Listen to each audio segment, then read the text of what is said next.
Hello dear law aspirants, ലോമിനൻസ് job സെക്യൂറിയുടെ പുതിയൊരു വീഡിയോയിലേക്ക് എല്ലാവർക്കും സ്വാഗതം. ഇന്നത്തെ വീഡിയോയിൽ നമ്മൾ ഡിസ്കസ് ചെയ്യുന്നത് കഴിഞ്ഞ വീഡിയോയിൽ നമ്മൾ കോൺട്രാക്റ്റുമായി ബന്ധപ്പെട്ട കുറച്ച് ക്വസ്റ്റ്യൻസ് ഡിസ്കസ് ചെയ്തിട്ടുണ്ടായിരുന്നു. അതിൻ്റെ ഒരു സെക്കൻഡ് പാർട്ടാണ് ഇന്നത്തെ വീഡിയോയിൽ നമ്മൾ ഡിസ്കസ് ചെയ്യുന്നത്. അപ്പോൾ നമ്മൾ ഒരു 8-9 ക്വസ്റ്റ്യൻസ് അന്നത്തെ വീഡിയോയിൽ നമ്മൾ ഡിസ്കസ് ചെയ്തു. ബാക്കി ക്വസ്റ്റ്യനുകളാണ് കോൺട്രാക്റ്റിൻ്റെ ഏരിയയിൽ വരുന്ന വളരെ പ്രധാനപ്പെട്ടിട്ടുള്ള കുസാറ്റിനും ക്ലീക്കും മറ്റ് എക്സാമുകൾക്കൊക്കെ ആവശ്യമായിട്ടുള്ള ക്വസ്റ്റ്യൻസ് ആണ് നമ്മൾ ഇന്നത്തെ വീഡിയോയിൽ ഡിസ്കസ് ചെയ്യുന്നത്. അപ്പോൾ നിങ്ങൾ ആദ്യമായിട്ടാണ് ലോമിനൻസ് ജോബ് സെക്യൂറിയുടെ വീഡിയോ കാണുന്നതെങ്കിൽ നിങ്ങൾ എന്ത് ചെയ്യുക, ഞങ്ങളുടെ യൂട്യൂബ് ചാനൽ സബ്സ്ക്രൈബ് ചെയ്യുക, നോട്ടിഫിക്കേഷൻസിനായിട്ട് ബെല്ലൈക്കൺ പ്രസ് ചെയ്യുക. ഞങ്ങളുടെ ഇൻസ്റ്റഗ്രാം ചാനലിൽ ഞങ്ങൾ ഒരുപാട് കോണ്ടൻറ്റുകൾ അവിടെ ഷെയർ ചെയ്യാറുണ്ട്. അതിൽ ക്വസ്റ്റ്യൻ ഡേ സീരീസ് എന്ന് പറയുന്ന ഒരു സീരീസ് തന്നെ ഇപ്പോൾ കഴിഞ്ഞ കുറേ ദിവസങ്ങളായിട്ട് ചോദ്യങ്ങളും ഉത്തരങ്ങളും അതിൻ്റെ ഡിസ്കഷൻസുമായിട്ട് അവിടെ റീലുകൾ നമ്മൾ പോസ്റ്റ് ചെയ്യാറുണ്ട്. അപ്പോൾ അത് നിങ്ങൾക്ക് എക്സാമിന് വളരെ ഹെൽപ്ഫുൾ ആയിരിക്കും. അതിനായിട്ട് അത് ലഭിക്കുന്നതിനായിട്ട് നിങ്ങൾ ചെയ്യേണ്ട എത്ര മാത്രം നിങ്ങളുടെ ഞങ്ങളുടെ ഇൻസ്റ്റഗ്രാം ഹാൻഡിൽ നിങ്ങളൊന്ന് ഫോളോ ചെയ്യുക.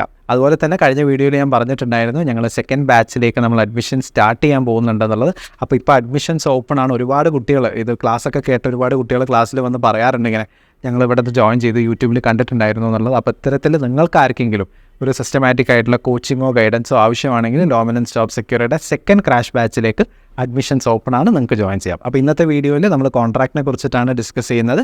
അപ്പോൾ നമുക്ക് ചോദ്യങ്ങളിലേക്ക് കിടക്കാം. അപ്പോൾ നമുക്ക് ക്വസ്റ്റ്യൻസ് ഓരോന്നായിട്ട് ഇങ്ങനെ ഡിസ്കസ് ചെയ്ത് പോകാം അല്ലേ. ഒന്നാമത്തെ ചോദ്യം, right of lien on goods bailed means dash. Option A, the bailee can retain the goods of the bailer. Right of the bailer to demand the return of goods. Right of lien is not available to bailee. After fulfillment of contract, the bailee should return the goods എന്നാണ് പറഞ്ഞിരിക്കുന്നത്. ഇതിൻ്റെ കറക്റ്റായിട്ടുള്ള answer എന്താണ്? ഈ ഒരു topic എടുക്കുമ്പോൾ ആദ്യം clarity വരുത്തേണ്ടത് എന്താണ് ഈ കോൺട്രാക്റ്റ് ഓഫ് ബെയിൽമെൻറ്റ് എന്നുള്ളതിലാണ് അല്ലേ. ബെയിൽമെൻറ്റ് കരാറുകൾ എന്താണെന്നുള്ളതിലാണ്. ബെയിൽമെൻറ്റ് കരാറുകൾ എന്ന് പറഞ്ഞാൽ ഒരു ഗുഡ്സ്, നമ്മൾ ഒരു മോബിൾ പ്രോപ്പർട്ടി ആയിട്ടുള്ള ഗുഡ്സ് ഒരു പർപ്പസിന് വേണ്ടി ഒരാളുടെ അടുത്ത് ഡെലിവറി ചെയ്യണം. ഇപ്പോൾ ഈ വാച്ച് നന്നാക്കാൻ വേണ്ടിയിട്ട് ഞാൻ ഒരു കടയിൽ കൊടുക്കുമ്പോൾ അതിനെയാണ് കോൺട്രാക്റ്റ് ഓഫ് ബെയിൽമെൻറ്റ് എന്ന് പറയുക. ആ പർപ്പസ് കഴിഞ്ഞാൽ ആ ഗുഡ്സ് എന്ത് ചെയ്യണം, എനിക്ക് തിരിച്ചു തരണം. അപ്പോൾ ഇവിടെ ചോദ്യം എന്താ, right of lien on goods bailed means എന്നാണ് ചോദിച്ചിരിക്കുന്നത്. ഈ ബെയിൽഡ് ഗുഡ്സിൻ്റെ മുകളിൽ ലീനിൻ്റെ റൈറ്റ് എന്ന് പറഞ്ഞാൽ എന്താ? ലീനിൻ്റെ റൈറ്റ് എന്ന് പറഞ്ഞാൽ ഇത്രയേ ഉള്ളൂ. നിങ്ങൾ ഗുഡ്സ് നന്നാക്കാൻ വേണ്ടിയിട്ട് കൊടുത്തു, അയാൾ ഗുഡ്സ് നന്നാക്കി കഴിഞ്ഞിട്ട് അയാൾ പറയുകയാണ്, ഫോർ എക്സാമ്പിൾ വാച്ചാണെന്ന് വിചാരിക്കുക, 350 രൂപ എന്ന് അയാൾ പറഞ്ഞു. വാച്ച് നന്നാക്കിയതിന് 350 രൂപ. അപ്പോൾ നിങ്ങൾ പറയുകയാണ് എൻ്റെ കയ്യിൽ കാശില്ല, ഞാൻ കാശ് പിന്നെ തരാം. അപ്പോൾ അയാൾ പറയും അങ്ങനെയാണെങ്കിൽ ഞാൻ എന്ത് ചെയ്യാം, കാശ് പിന്നെ തരികയാണെങ്കിൽ ഞാൻ ഗുഡ്സും പിന്നെ തരാം. അതിനെയാണ് ബെയിൽമെൻറ്റ് എന്ന് പറയുക, അല്ല അതിനെയാണ് റൈറ്റ് ഓഫ് ലീൻ എന്ന് പറയുക. ഗുഡ്സിൻ്റെ മുകളിൽ, ബെയിൽഡ് ഗുഡ്സിൻ്റെ മുകളിൽ ബെയിലർക്ക് ബെയിലിക്കുള്ള റൈറ്റാണ് റൈറ്റ് ഓഫ് ലീൻ എന്ന് പറയുന്നത്. അപ്പോൾ കാശ് തന്നാൽ മാത്രമേ അയാൾ എന്ത് ചെയ്യുള്ളൂ, ഗുഡ്സ് തിരിച്ച് തരികയുള്ളൂ. അപ്പോൾ ഇവിടുത്തെ ആൻസർ എന്താ? The bailee can retain the goods of the bailor. ബെയിലറുടെ ഗുഡ്സ് ബെയിലിക്ക് എന്ത് ചെയ്യാം, റീറ്റെയിൻ ചെയ്യാം. പൈസ കിട്ടട്ടെ, പൈസ തന്നാൽ മാത്രമേ ഞാൻ തരുള്ളൂ. അതുകൊണ്ട് തന്നെ ഈ റൈറ്റ് ഓഫ് ലീനിനെ അൺപെയ്ഡ് സെല്ലറുടെ റൈറ്റാണ് എന്നും പറയാറുണ്ട്. പേയ്മെൻറ്റ് കിട്ടാത്ത സെല്ലറുടെ റൈറ്റാണ് റൈറ്റ് ഓഫ് ലീൻ എന്നും പലപ്പോഴും പറഞ്ഞ് കാണാറുണ്ട്. അടുത്ത ക്വസ്റ്റ്യൻ, കോണ്ടമീരിയറ്റ് മീൻസ് വാട്ട്? കോണ്ടമീരിയറ്റ് എന്താണെന്നാണ് ചോദിച്ചിരിക്കുന്നത്. കോണ്ടമീരിയറ്റ് എന്താണെന്ന് അറിയണമെങ്കിൽ ഞാൻ മുന്നേയും പറഞ്ഞിട്ടുള്ളതാണ്. നമ്മളൊരു ക്ലാസ് കേൾക്കുമ്പോൾ നമുക്കൊരു കൃത്യമായിട്ടുള്ള ഒരു ക്ലാസ് കേട്ടതിൻ്റെ അടിസ്ഥാനത്തിൽ ഈ ചോദ്യങ്ങൾ ചെയ്യുമ്പോഴായിരിക്കും കുറേ കൂടി ഒരു ക്ലാരിറ്റി നിങ്ങൾക്ക് ഉണ്ടാവുക. അത് തന്നെയാണ് ഒരു കോച്ചിങ് നിങ്ങൾക്ക് നൽകുന്ന ഒരു എയ്ഡും. ഒരു കോച്ചിങ്ങിൽ നിങ്ങൾ വരുമ്പോൾ, ഒരു കോച്ചിങ് ക്ലാസ് നിങ്ങൾ കേൾക്കുമ്പോൾ അവിടെ നിങ്ങൾക്ക് ടോപ്പിക്കിൻ്റെ തിയററ്റിക്കൽ ക്ലാരിറ്റി വളരെ കൃത്യമായിട്ട് കിട്ടുന്നു. എന്നിട്ട് നിങ്ങൾ ക്വസ്റ്റ്യൻസിലേക്ക് പോവുകയാണ്. മറ്റ് പ്രിപ്പറേഷനുകൾ നിങ്ങൾ നടത്തുമ്പോൾ അവിടെ നിങ്ങൾക്ക് ക്ലാസ് കിട്ടുന്നില്ല. പകരം നിങ്ങൾ ക്വസ്റ്റ്യൻസ് മാത്രമാണ് കാണുന്നത്. അപ്പോൾ കോണ്ടമീരിയറ്റ് ഒക്കെ ഒരു തിയററ്റിക്കൽ ക്ലാരിറ്റി ഉള്ള ഒരു കുട്ടിക്ക്, ഇപ്പോൾ നമ്മുടെ അടുത്ത് പഠിക്കുന്ന ഒരു കുട്ടിക്ക്, തിയറി നന്നായിട്ട് അറിയുന്ന ഒരു കുട്ടിക്ക് വളരെ സിമ്പിളായിട്ടുള്ളൊരു ക്വസ്റ്റ്യൻ ആയിരിക്കും ഇത്. അതല്ലാത്തൊരു കുട്ടിക്ക് ഇത് ആദ്യമായിട്ട് കേൾക്കുന്ന ഒരു പദമായിട്ടൊക്കെ ചിലപ്പം തോന്നും. കോണ്ടമീരിയറ്റ് means injured party is entitled to recover the value of what he has done under the contract. Injunction restraining the party from making breach of contract. Injured is entitled to recover compensation for the loss suffered. Compensation for failure of discharge of obligations. എന്താണ് correct ആയിട്ടുള്ള answer? Injured party is entitled to recover the value of what he has done under the contract. Contract പ്രകാരം അയാൾ എന്തെങ്കിലും ഭാഗം perform ചെയ്തിട്ടുണ്ടെങ്കിൽ അതിനുള്ളത് അയാൾക്ക് കിട്ടണം എന്നുള്ളതാണ് കോണ്ടമീരിയറ്റ് എന്ന് പറയുന്ന സ്യൂട്ട് കൊടുക്കുന്നത് വഴി അയാൾ ആവശ്യപ്പെടുന്നത്. സോ കോണ്ടമീരിയറ്റ് നമ്മൾ കോൺട്രാക്റ്റിൽ തന്നെ remedies available for the breach of contract എന്ന് പറയുന്ന ഏരിയയിൽ വരുന്ന കാര്യമാണ് കേട്ടോ, മനസ്സിലാക്കി വെച്ചോളുക. അടുത്ത ഒരു question, when the contract is dependent on the condition upon the happening or non happening of a future certain event, it is called as dash എന്നാണ് ചോദിച്ചിരിക്കുന്നത്. എന്താ ഉത്തരം? കണ്ടിജൻറ്റ് കോൺട്രാക്റ്റ് ആണ് ഉത്തരം. കണ്ടിജൻറ്റ് കോൺട്രാക്റ്റ് ആണ് ഉത്തരം. ഒരു ഇവൻറ്റിനെ ഡിപ്പെൻഡ് ചെയ്യുന്ന കോൺട്രാക്റ്റുകൾ, ഒരു കണ്ടീഷനെ ഡിപ്പെൻഡ് ചെയ്യുന്ന കോൺട്രാക്റ്റുകൾ. അച്ഛൻ മരിക്കുകയാണെങ്കിൽ മക്കൾക്ക് സ്വത്തിൽ അവകാശം ഉണ്ടാവും. ഇതൊരു കണ്ടിജൻറ്റ് കോൺട്രാക്റ്റാണ്. അച്ഛൻ മരിക്കുക എന്ന കണ്ടീഷനെ ഡിപ്പെൻഡ് ചെയ്താൽ നിൽക്കുന്ന കോൺട്രാക്റ്റാണ്. മഴ പെയ്യുകയാണെങ്കിൽ ഞാൻ നിനക്ക് ഇങ്ങനെ ചെയ്തു തരാം. അപ്പോൾ ഇതൊക്കെ കണ്ടീഷനെ ബേസ് ചെയ്യുന്ന കോൺട്രാക്റ്റുകളാണ്. അത്തരം കോൺട്രാക്റ്റുകളെയാണ് നമ്മൾ എന്ത് പറയുക? കണ്ടിജൻറ്റ് കോൺട്രാക്ട് എന്ന് പറയുക. കണ്ടിജൻറ്റ് കോൺട്രാക്ട് എന്ന് പറയുക the contract is depended on the condition. കേട്ടോ, മനസ്സിലാക്കി വെച്ചോളുക. 4ാമത്തെ ചോദ്യം, ഈ ലൂസിഡ് ഇൻ്റർവെൽ എന്ന് പറഞ്ഞാൽ എന്താണ്? എന്താ ഈ ലൂസിഡ് ഇൻ്റർവെൽ? ഇൻസാനിറ്റി അല്ലേ? ഇൻസാനിറ്റിയുടെ ഒരു ഏരിയയിലാണ് ഈ ഒരു ക്വസ്റ്റ്യൻ വരുന്നത്. ഇൻസെയിൻ ആയിട്ടുള്ള ഒരാൾക്ക് കോൺട്രാക്റ്റിൽ വരാൻ പറ്റുമോ?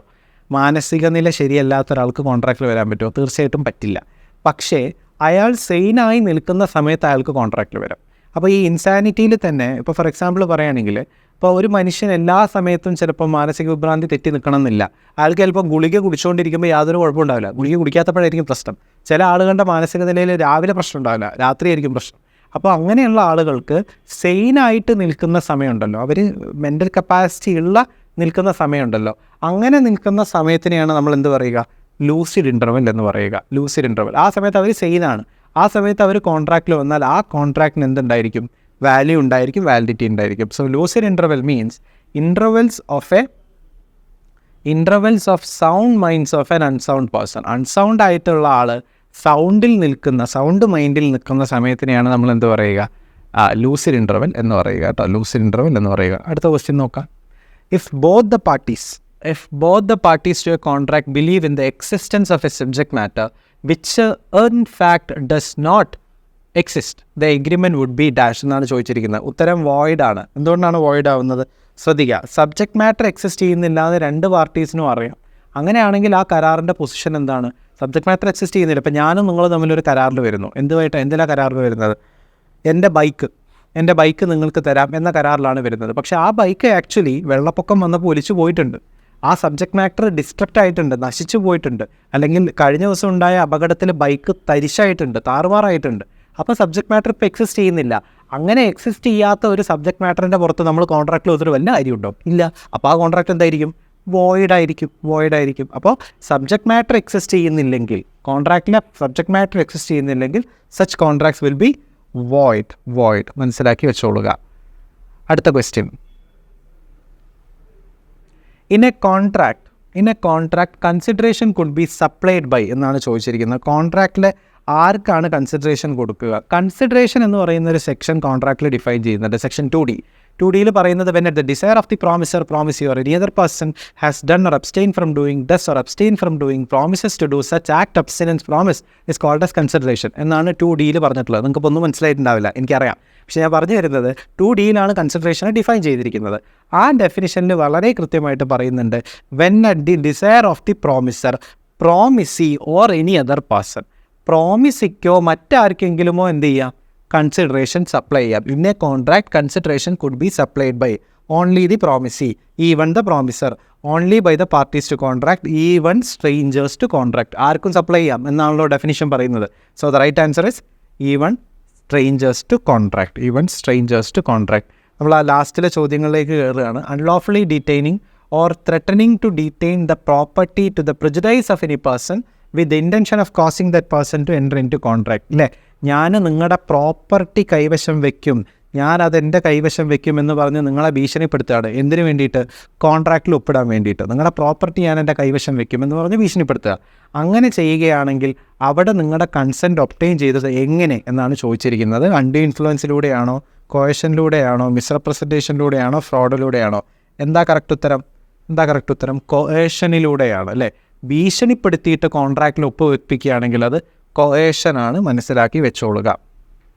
സോ ഇന്നത്തെ വീഡിയോയിൽ നമ്മൾ ഏകദേശം ഒരു 9ഓളം ചോദ്യങ്ങളാണ് കോൺട്രാക്റ്റുമായി ബന്ധപ്പെട്ടിട്ടുള്ളത് ഡിസ്കസ് ചെയ്തിട്ടുള്ളത്. അപ്പോൾ ഈ ഒരു ചോദ്യങ്ങളൊക്കെ, ഈ ഒരു ഏരിയയിൽ നിന്നൊക്കെയുള്ള ചോദ്യങ്ങൾ പൊതുവിൽ കോൺട്രാക്റ്റ് പരീക്ഷയ്ക്ക് നമ്മൾ എക്സ്പെക്റ്റ് ചെയ്യാറുള്ളതാണ്. ഒരുവിധം വരാൻ സാധ്യതയുള്ളതും മുൻ വർഷങ്ങളിൽ വന്നിട്ടുള്ളതുമായിട്ടുള്ള ക്വസ്റ്റ്യൻസ് ഒക്കെ നമ്മൾ ഈ ഒരു ഭാഗത്ത് ഡിസ്കസ് ചെയ്തിട്ടുണ്ട്. സോ ഇന്നത്തെ വീഡിയോയിൽ നമ്മൾ ഡിസ്കസ് ചെയ്തത് ലോ ഓഫ് കോൺട്രാക്ട് എന്ന് പറയുന്ന ഏരിയയിൽ വരുന്ന വളരെ പ്രധാനപ്പെട്ട ക്വസ്റ്റ്യനുകൾ മാത്രമാണ്.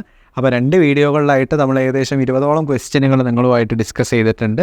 അതിൽ തന്നെ വളരെ പ്രധാനപ്പെട്ട ക്വസ്റ്റ്യനുകളും മുൻ വർഷങ്ങളിൽ വന്നിട്ടുള്ളതും ഈ വർഷം വരാൻ സാധ്യതയുള്ളതായിട്ടുള്ള ചോദ്യങ്ങളാണ് നിങ്ങളുമായിട്ട് ഡിസ്കസ് ചെയ്തിട്ടുള്ളത്. അപ്പോൾ ഈ രീതിയിൽ നിങ്ങളുടെ പഠനത്തിനെ ഓർഗനൈസ് ചെയ്യുക. കൃത്യമായി ഏതൊക്കെ ഏരിയ എന്നാണ് ചോദ്യങ്ങൾ വരുന്നത്, ആ ഏരിയ ഒക്കെ നോക്കി മനസ്സിലാക്കിയിട്ടൊക്കെ പഠിക്കുക. ഒരിക്കൽ കൂടി പറയുന്നു, ആദ്യമായിട്ടാണ് നിങ്ങൾ ലോമനൻസ് ജോബ് സെക്യൂരിറ്റിയുടെ വീഡിയോ കാണുന്നതെങ്കിൽ ഞങ്ങളുടെ യൂട്യൂബ് ചാനൽ സബ്സ്ക്രൈബ് ചെയ്യുക, നോട്ടിഫിക്കേഷൻസിനായിട്ട് ബെല്ലൈക്കൺ പ്രസ് ചെയ്യുക. ഞങ്ങൾ ഇൻസ്റ്റാഗ്രാം ചാനലിൻ്റെ ഒരുപാട് കോണ്ടൻറ്റുകൾ ഞങ്ങൾ ക്വസ്റ്റ്യൻ ഡേ സീരീസ് എന്ന പേരിൽ ഷെയർ ചെയ്യാറുണ്ട്. അതിൽ ഓരോ ദിവസവും ഓരോ ചോദ്യങ്ങളിലൂടെയാണ് ഞങ്ങൾ വീഡിയോകൾ കൊണ്ടുപോകുന്നത്. അപ്പോൾ ഓരോ ഏരിയയിൽ നിന്ന് വരുന്ന ക്വസ്റ്റ്യൻസ് എങ്ങനെയാണ്, അതിൻ്റെ നേച്ചർ എന്താണ് എന്ന് മനസ്സിലാക്കാൻ ക്വസ്റ്റ്യൻ ഡേ സീരീസ് കണ്ടാൽ നിങ്ങൾക്ക് സാധിക്കും. അപ്പോൾ അതിനായിട്ട് ഞങ്ങളുടെ ഇൻസ്റ്റാഗ്രാം ഹാൻഡിലും ഒന്ന് ഫോളോ ചെയ്യുക. ഒരിക്കൽ കൂടി ഞാൻ പറയുന്നു, ഞങ്ങൾ പുതിയ ബാച്ചിലേക്കുള്ള അഡ്മിഷൻസ് ഓപ്പൺ ആണ്. സിസ്റ്റമാറ്റിക് ആയിട്ടുള്ള ഒരു പ്രിപ്പറേഷനും ഒരു ഗൈഡൻസും നിങ്ങൾക്ക് ആവശ്യമാണെങ്കിൽ ലോമനൻസ് ജോബ് സെക്യൂരിറ്റിയുടെ സെക്കൻഡ് ക്രാഷ് ബാച്ചിൽ നിങ്ങൾക്ക് ജോയിൻ ചെയ്യാം. അപ്പോൾ മറ്റൊരു വീഡിയോയുമായിട്ട് കാണുന്നത് വരെ താങ്ക് യു.